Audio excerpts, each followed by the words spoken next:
Isang malaking pasabog ang inilabas ni Mayor Benjamin Magalong nang ibunyag nito on air sa kanyang interview kay Miss Jessica Soho ang kawalangyaan at katakot-takot na korupsyon sa loob ng ahensya ng DPWH kung saan sangkot pa ang mga congressman.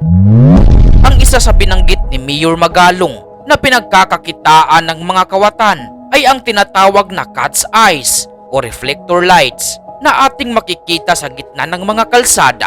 Nadiskubre ni Mayor Magalong na ang reflector lights na nagkakahalaga lamang ng 1,350 pesos. Subalit pagdating sa DPWH ay nagkakahalaga na ito ng 11,250 pesos.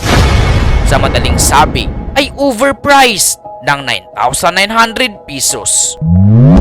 Ayon pa kay Mayor Magalong, tinatayang 9.8 billion pesos ang naibubulsa at nakukurakot para lamang sa reflector lights na ito.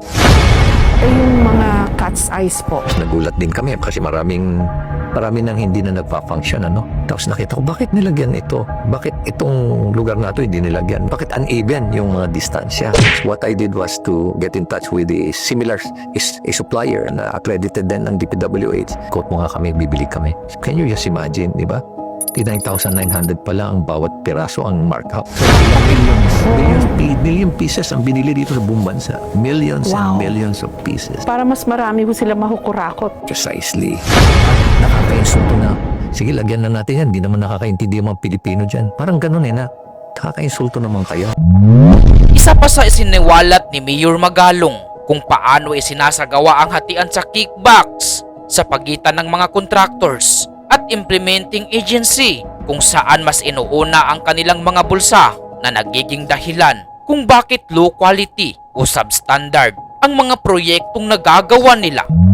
Mayor, kayo rin po yung nagsabi na kung pie chart yung budget para sa isang proyekto ng gobyerno, 30% lang pala yung napupunta sa actual cost. For the execution. And then, Average kasi lumalabas ng mga 40 to 45, di ba? Pero wala pa yung profit ng contractor. Sabi mo, nag-impose siya ng 15%, 30% na maiwan. Yun yung 30% na gagamitin niya. So, ang tanong ko sa kanya, how will you be able to execute it?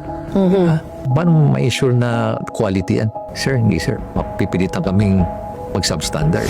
kaya walang bakal yung mga nakikitang proyekto. Kaya po yung semento napakanipis. Ganun din pati yung asphalt overlay, mga road opening.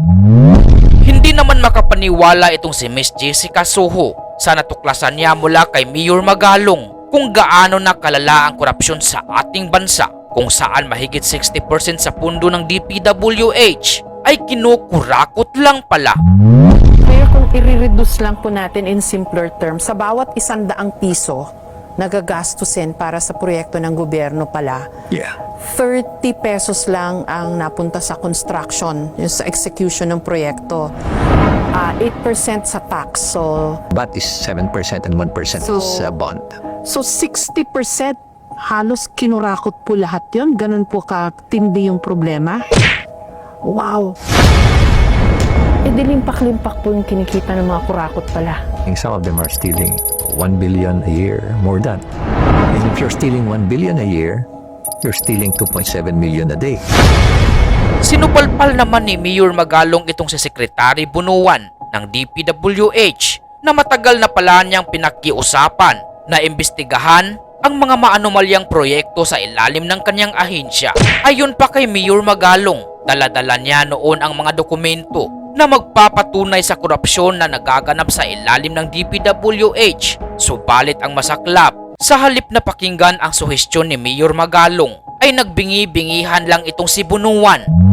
Bukod sa pagsasalita, Mayor, meron pa ho ba kayong ibang konkretong hakbang na ginawa? I remember noong 2022, pumunta ako mismo sa office ni Secretary Bunuan Dala ko na kung ganito kakapal na dokumento. Sabi ko, Secretary, ito yung mga substandard na project. Please, take out your district engineer there. Kasi ilang beses ko na siya sinabihan, wala pa rin. Hindi natanggal po. Sa awan ng Diyos, wala nangyari. At ngayong nagkabistuhan na, tsaka pa lamang nagsagawa itong si Bunuan ng imbestigasyon.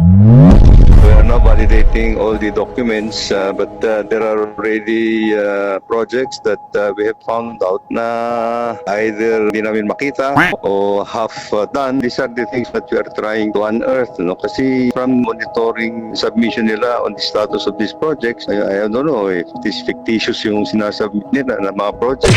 Anybody whom will find out involved in the obvious projects that were implemented that the district or regional office will have to file cases against them, including po the contractor. Pinuna naman ni Mayor Magalong ang national budget sa taong 2025 kung gaano ito minasakir para lamang sa sariling interes. Sa laki po ng ninanakaw, ng kinukurakot, hindi mahirap ang Pilipinas, Mayor. Mga 20% of the total budget. Tinignan nga namin yung budget. Nag-drill down kami kasama namin yung National Budget Coalition. Nakita nila kung paano talaga minasacre yung 2025 budget. And previous budget, ang gigigil ka talaga. Naglalabasan na po yung mga napakarami palang kaso ng kurakot. And I think you were part of that build-up, Mayor. Anong pakiramdam niyo ho? Sort of redemption. Una, walang niniwala no? Binabanatan ako. Alam mo, I spent half of my time sa mga caucuses spent explaining the lies. Nang matanong si Mayor Magalong kung may talab pa ba sa mga kurakot ang mga isiniwalat niya at kung may pag-asa pa ba ang ating bansa, ay ito ang tuwirang naging sagot niya. May talab pa ho kaya ang lahat ng ito dun sa mga kurakot to the bone, to their core? Meron kasing phenomenon sa human behavior. Sabi nga nila, man's desire is insatiable. Walang kabusugan. Walang kapusugan. Kasi tayo rin we don't speak up The Filipino people just simply opt to be silent. Yan ang sandata nila ngayon. Tahimik lang sila. Okay lang, bulsa tayo ng bulsa. May pag-asa po ba tayo? Meron pa naman. As politicians, na it's about time na talagang embrace namin yung real essence of public service. Tama na. Tama na. Mahiya na po tayo. Binanatan naman ni Dr. Tony Liachon ang mga kawatan sa pundo ng bayan matapos magkaliptospirosis ang marami nating mga kababayan, bunga ng malawakang pagbaha, bunsod ng palpak na flood control. Ayon kay Dr. Tony Liachon, dapat bantayan ang mga kleptopyrosis na tumutukoy sa mga kurakot na may sakit ng hindi mapigilang pagnanakaw.